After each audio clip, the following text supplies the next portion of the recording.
Assalamualaikum warahmatullahi wabarakatuh. Bismillahirrohmanirrohim. Alhamdulillahirrobilalamin. Wabihi nasta'inu ala umurid dunya waddin. Ashhadu an la ilaha illallah, wahdahu la syarikalah, wa ashhadu anna Muhammadan abduhu wa rasuluh. Allahumma sholli wa salim wa barikala Sayyidina Muhammad wa ala alihi wa ashabihi ajmain.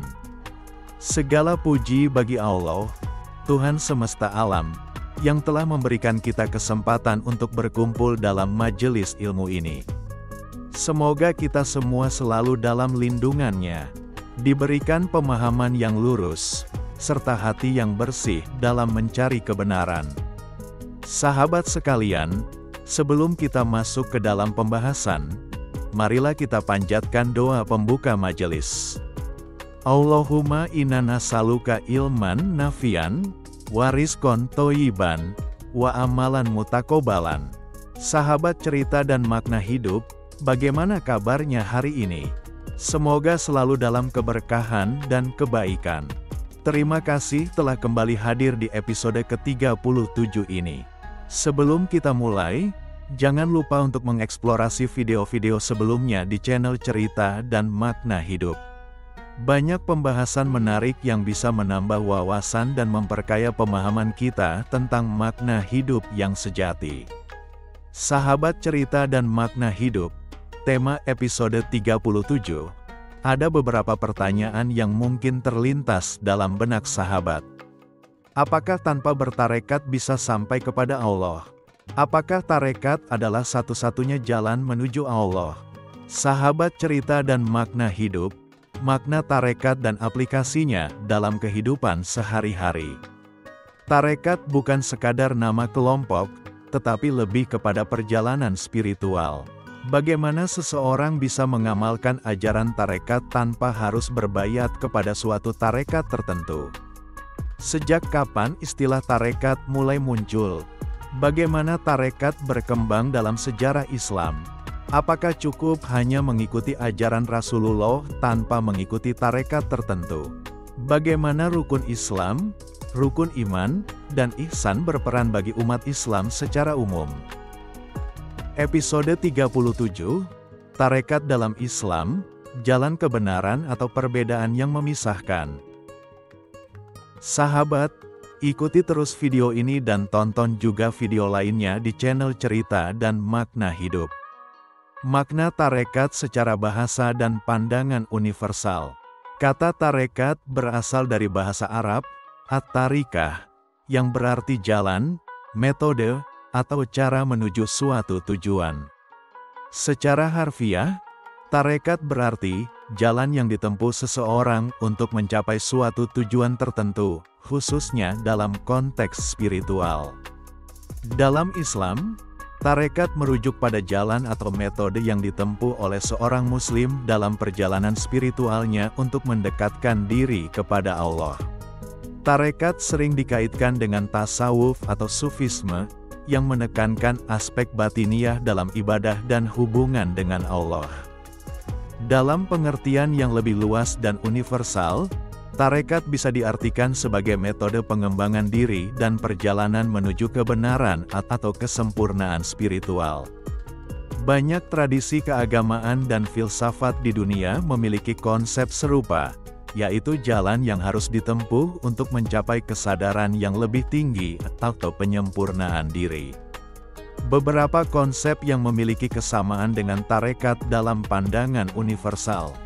Dalam Buddhisme, konsep jalan mulia berunsur 8 yang mengarah pada pencerahan.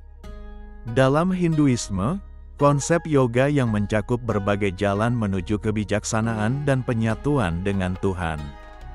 Dalam filsafat Barat, Plato dan para filsuf lainnya juga membahas jalan kebenaran untuk mencapai kebijaksanaan tertinggi. Sahabat Cerita dan Makna Hidup, jadi, tarekat, secara bahasa, adalah jalan atau metode. Secara Islam, Tarekat adalah perjalanan spiritual yang dilakukan seseorang untuk mendekatkan diri kepada Allah melalui ajaran yang terstruktur. Secara universal, tarekat dapat dipahami sebagai jalan menuju kesempurnaan diri, yang memiliki kesamaan dalam berbagai tradisi spiritual di dunia. Tarekat bukan hanya soal kelompok atau organisasi tertentu, tetapi lebih kepada bagaimana seseorang menjalani perjalanan spiritualnya dengan kesungguhan, disiplin, dan niat yang ikhlas. Apakah tarekat adalah satu-satunya jalan menuju Allah? Jawabannya tidak. Tarekat bukan satu-satunya jalan menuju Allah, tetapi salah satu metode yang telah dikembangkan untuk membantu seseorang lebih fokus dalam perjalanan spiritualnya.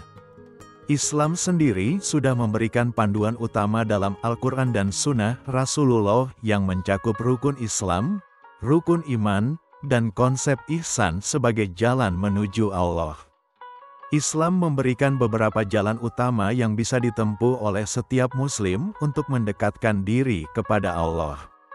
Menjalankan rukun Islam, syahadat, salat, puasa, zakat, dan haji, adalah jalan utama untuk membangun hubungan dengan Allah. Memperkuat rukun iman, keimanan kepada Allah, malaikat, kitab-kitab, rasul-rasul, hari akhir, dan takdir. Mengamalkan ihsan, beribadah kepada Allah seolah-olah melihatnya. Meskipun tidak melihatnya, kita yakin bahwa Allah selalu mengawasi. Sahabat cerita dan makna hidup, tarekat hadir sebagai metode tambahan untuk membantu seseorang dalam membersihkan hati, mendekatkan diri kepada Allah, dan menguatkan hubungan dengannya. Dalam tarekat, seseorang dibimbing oleh guru spiritual, mursyid, agar lebih istiqomah dalam ibadah dan penyucian jiwa, tazkiyatun nafs. Seseorang tetap bisa sampai kepada Allah tanpa masuk ke dalam tarekat tertentu, asalkan ia mengikuti ajaran Islam dengan benar, menjalankan ibadah dengan ikhlas, dan menjauhi larangannya. Banyak ulama besar yang tidak tergabung dalam tarekat tertentu, tetapi tetap mencapai kedekatan dengan Allah melalui ilmu, amal, dan keikhlasan mereka. Sahabat cerita dan makna hidup, tarekat bukan satu-satunya jalan menuju Allah, tetapi salah satu metode yang dapat membantu perjalanan spiritual seseorang. Mengikuti sunnah Rasulullah dan menjalankan ajaran Islam dengan baik sudah cukup sebagai jalan menuju Allah. Yang paling penting adalah kesungguhan hati, keikhlasan, dan kepatuhan kepada Allah dan Rasul-Nya dalam kehidupan sehari-hari. Setiap jalan yang sesuai dengan Al-Quran dan Sunnah adalah jalan menuju Allah, dan tarekat hanyalah salah satu di antaranya. Dengan mengikuti satu tarekat dan dengan tidak mengikuti satu tarekat, apa nilai utama dalam peribadatan agar diterima dan sampai kepada Allah? Baik seseorang mengikuti satu tarekat tertentu maupun tidak mengikuti tarekat, ada beberapa nilai utama dalam peribadatan yang harus dijaga agar diterima oleh Allah dan membawa seseorang menujunya. Ikhlas, mengharap ridha Allah semata. Ikhlas adalah kunci utama dalam setiap ibadah. Allah hanya menerima amal yang dilakukan dengan niat tulus karenanya, bukan karena ria, ingin dipuji, atau tujuan duniawi. Allah berfirman, padahal mereka tidak disuruh kecuali supaya menyembah Allah dengan ikhlas menaatinya dalam menjalankan agama yang lurus. Surah Al-Bayyinah 5.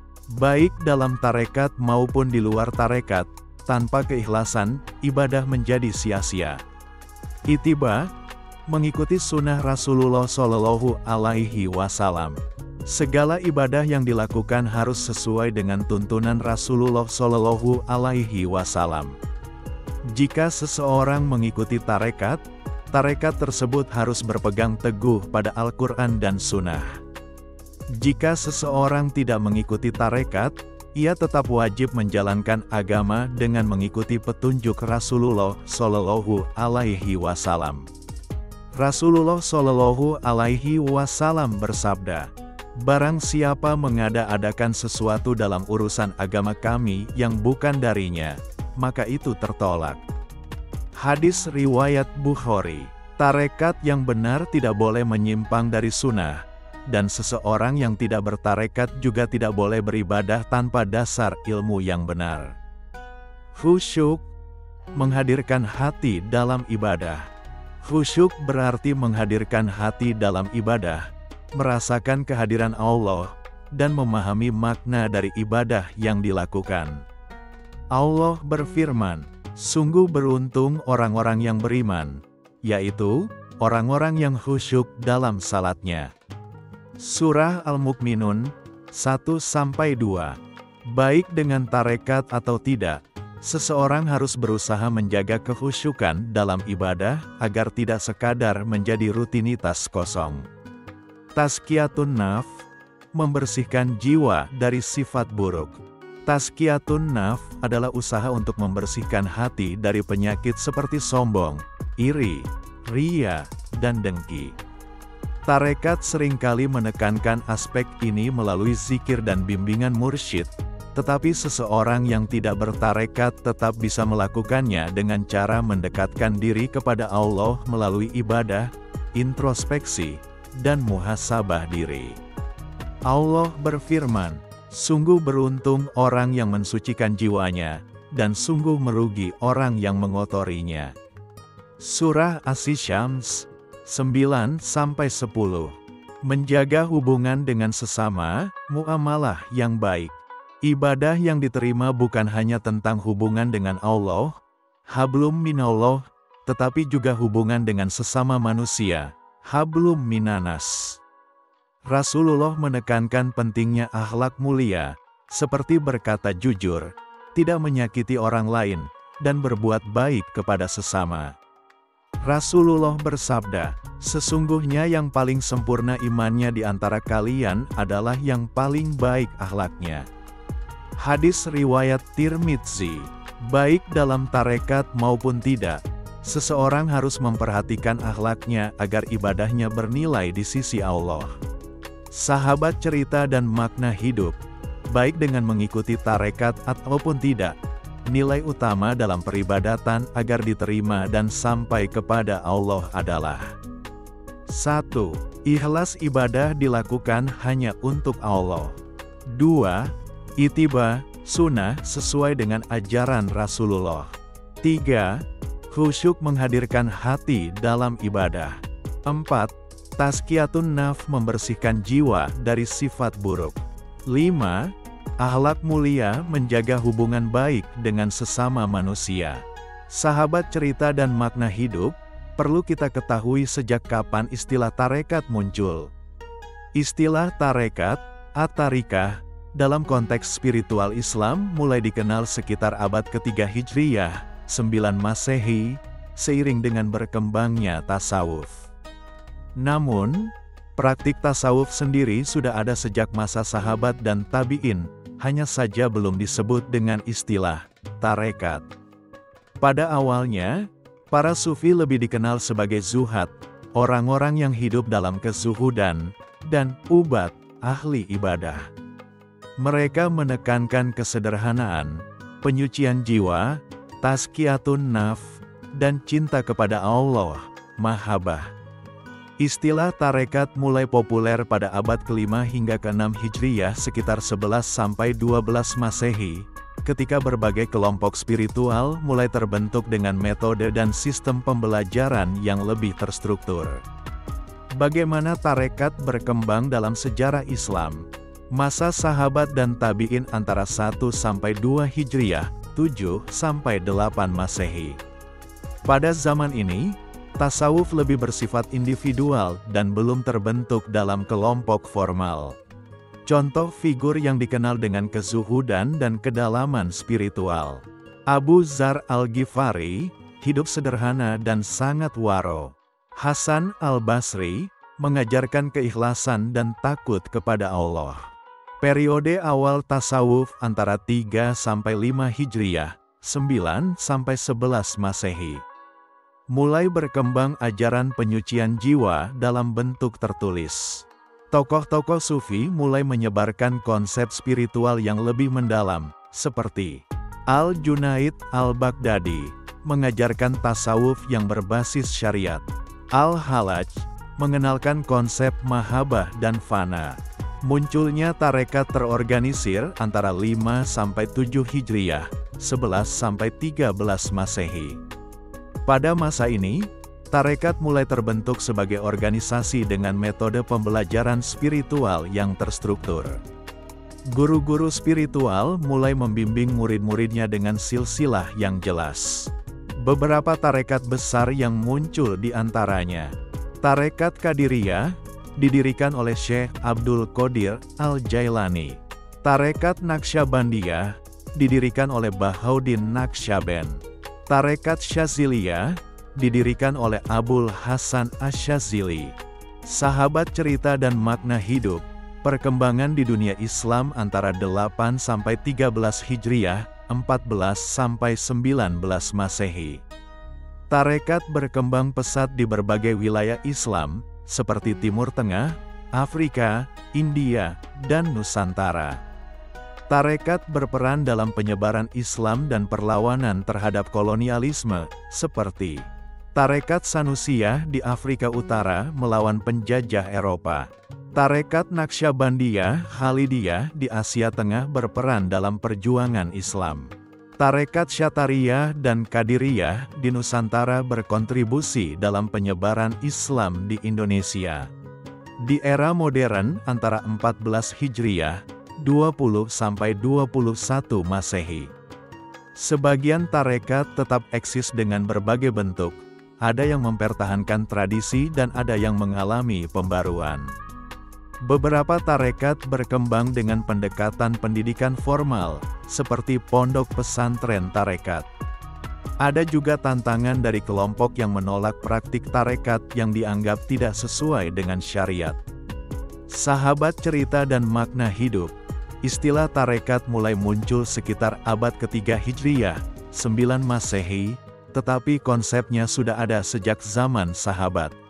Tarekat berkembang dari praktik tasawuf individual menjadi kelompok terorganisir dengan metode pembelajaran khusus.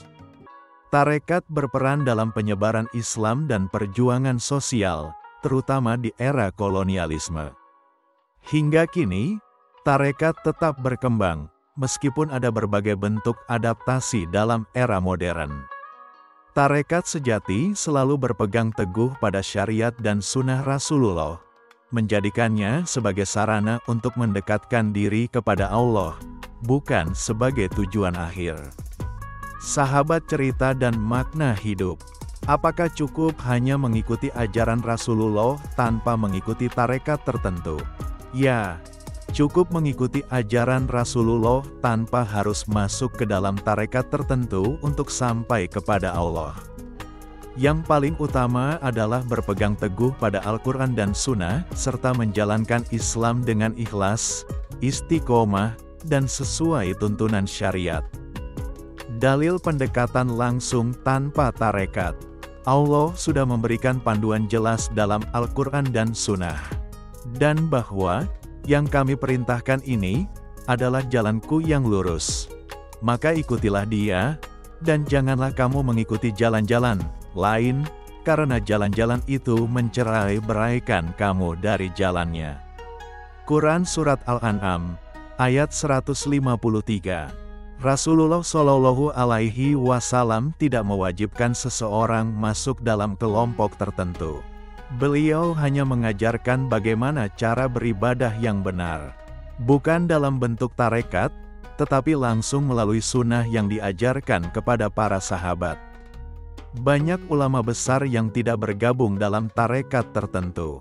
Ulama seperti Imam Syafi'i, Imam Abu Hanifah, Imam Malik, dan Imam Ahmad bin Hanbal fokus pada ilmu syariat tanpa mengikuti tarekat tertentu.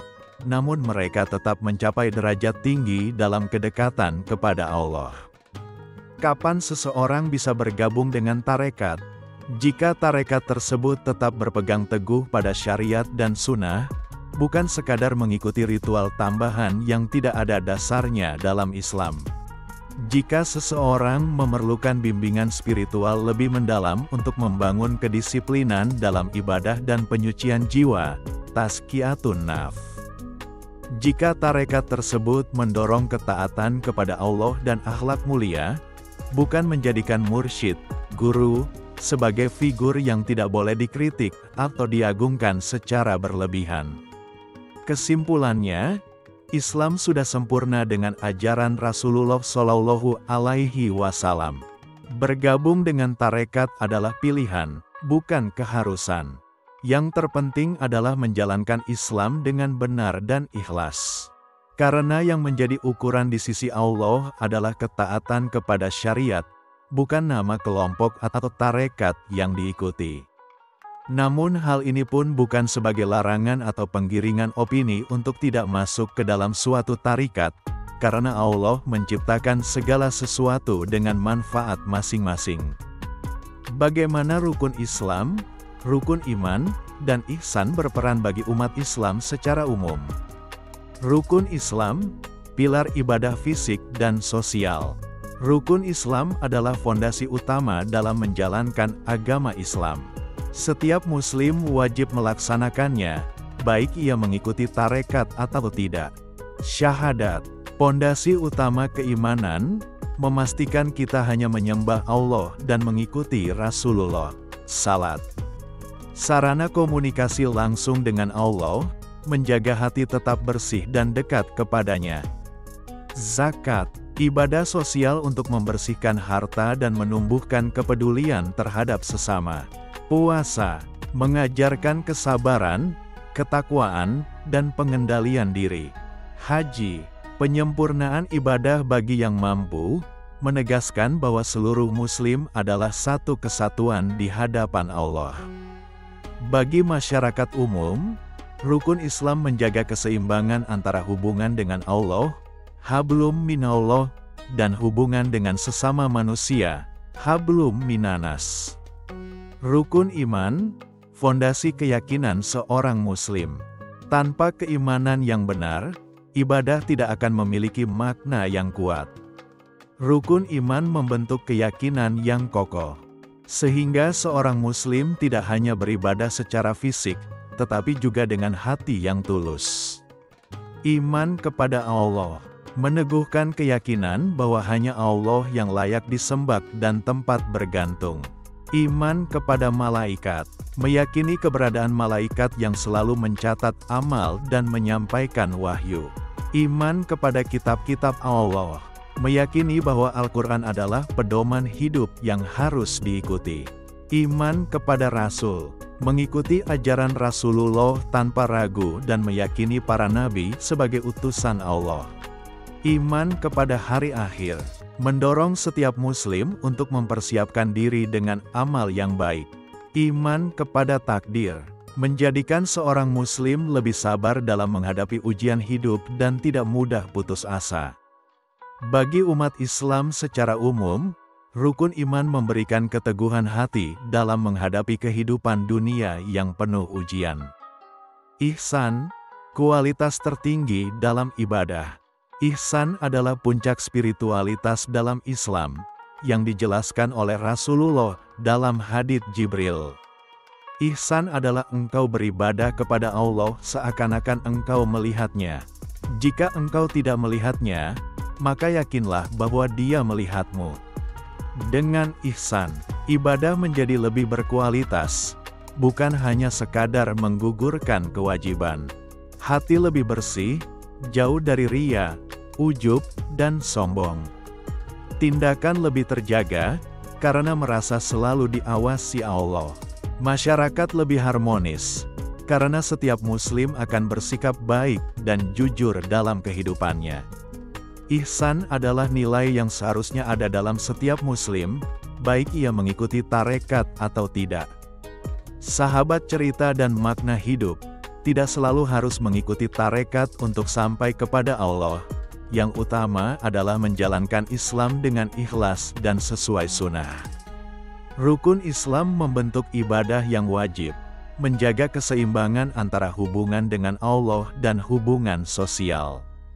Rukun iman membangun keyakinan yang kuat, agar ibadah tidak hanya sekadar ritual, tetapi memiliki makna spiritual yang mendalam. Ihsan adalah puncak kualitas ibadah, menjadikan seseorang lebih dekat kepada Allah dengan kesadaran penuh dalam setiap perbuatannya. Baik seseorang mengikuti tarekat atau tidak, yang terpenting adalah menjalankan ajaran Islam dengan lurus dan ikhlas, serta menjadikan Al-Quran dan Sunnah sebagai pedoman utama dalam kehidupan. Sahabat cerita dan makna hidup, terima kasih telah menyimak hingga akhir. Dari pembahasan tadi, kita bisa mengambil beberapa poin penting. Bertarekat bukan satu-satunya jalan menuju Allah, tetapi tarekat adalah metode yang telah dikembangkan untuk memudahkan perjalanan spiritual. Mengikuti sunnah Rasulullah dengan benar sudah menjadi bagian dari tarekat yang hakiki. Rukun Islam, iman, dan ihsan adalah fondasi utama yang harus dijaga oleh setiap muslim, baik yang mengikuti tarekat maupun tidak. Tujuan bertarikat adalah sama halnya dengan pembelajaran tambahan secara privat, kursus, les, yang tentunya menjadi nilai yang lebih bagi setiap manusia itu sendiri, juga bukan untuk menjadi merasa lebih dari yang lainnya, apalagi merasa lebih benar. Tujuan utama bertarekat bukan sekadar mencari kesaktian atau keistimewaan spiritual, semakin menonjolnya keegoan, tetapi lebih pada mengungkap makna terdalam kehidupan, mencapai kebijaksanaan sejati, serta memahami dan menghindari jebakan duniawi serta godaan spiritual. Tarekat adalah jalan menuju makrifat, yaitu mengenal Allah dengan hati yang bersih dan penuh kesadaran. Bukan sekadar ritual zikir, tetapi perjalanan spiritual yang mendalam untuk mencapai keikhlasan dan ketundukan total kepadanya.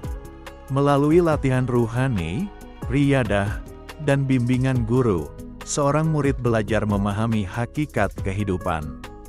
Tidak hanya melihat realitas secara lahiriah, tetapi juga dengan mata hati yang tajam, sehingga dapat bertindak dengan kebijaksanaan. Salah satu jebakan dalam perjalanan spiritual adalah tertarik pada karomah atau keistimewaan tertentu, seperti firasat tajam, mimpi-mimpi luar biasa, atau bahkan kekuatan tertentu. Tarekat yang benar mengajarkan bahwa kesaktian bukan tujuan, tetapi ujian. Orang yang terjebak dalam pencarian keistimewaan bisa terseret ke dalam ujub, kagum terhadap diri sendiri, dan istidraj, dibiarkan tersesat dalam kenikmatan spiritual semu. Hidup ini penuh godaan, baik dari hawa nafsu, harta, jabatan, hingga pengakuan sosial. Melalui tarekat, seseorang dilatih untuk mengenali tipu daya dunia, dan tidak mudah tergoda oleh hal-hal yang menjauhkan dari Allah. Tarekat yang benar tidak lepas dari syariat Islam. Justru, ia memperdalam pemahaman terhadap syariat, sehingga seseorang lebih istiqomah dalam beribadah dengan hati yang penuh cinta kepada Allah.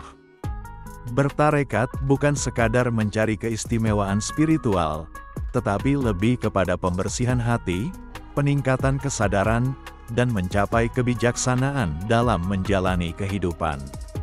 Seorang murid yang benar akan lebih rendah hati, semakin taat kepada Allah, serta mampu mengenali dan menghindari jebakan dunia dan ego spiritualnya sendiri.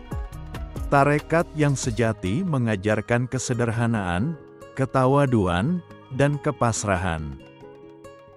Fenomena saling merendahkan dan merasa paling benar antara pengikut tarekat yang berbeda, atau antara tarekat dan orang yang tidak mengikuti tarekat tertentu, adalah masalah yang sudah lama terjadi dalam sejarah umat Islam. Sebagian pengikut tarekat atau kelompok tertentu terlalu fanatik terhadap gurunya atau metode tarekatnya. Mereka menganggap bahwa hanya jalan yang mereka tempuh yang benar, sementara jalan yang lain dianggap keliru atau kurang sempurna. Pada akhirnya, yang terpenting adalah bagaimana kita menjaga hati, memperbaiki amal, dan mendekatkan diri kepada Allah dengan ikhlas dan istiqomah. Secara global berjalan bersama Islam, iman dan ihsan agar menjadi manusia yang rahmatan lil alamin. Marilah kita tutup majelis ini dengan solawat dan doa. Allahumma sholli ala Sayyidina Muhammad wa ala alihi wa ashabihi ajmain. Dan marilah kita memohon kepada Allah agar diberikan ilmu yang bermanfaat dan hati yang selalu terhubung dengannya.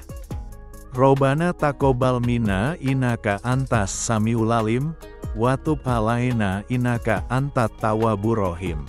Amin. Jangan lupa untuk mendukung channel ini dengan like, share, dan subscribe agar kita bisa terus berbagi ilmu yang bermanfaat. Sampai jumpa di episode selanjutnya. Subhanakallahumma wa bihamdika, asyhadu alla ilaha illa anta, astagfiruka wa atubu ilaik. Wassalamualaikum warahmatullahi wabarakatuh.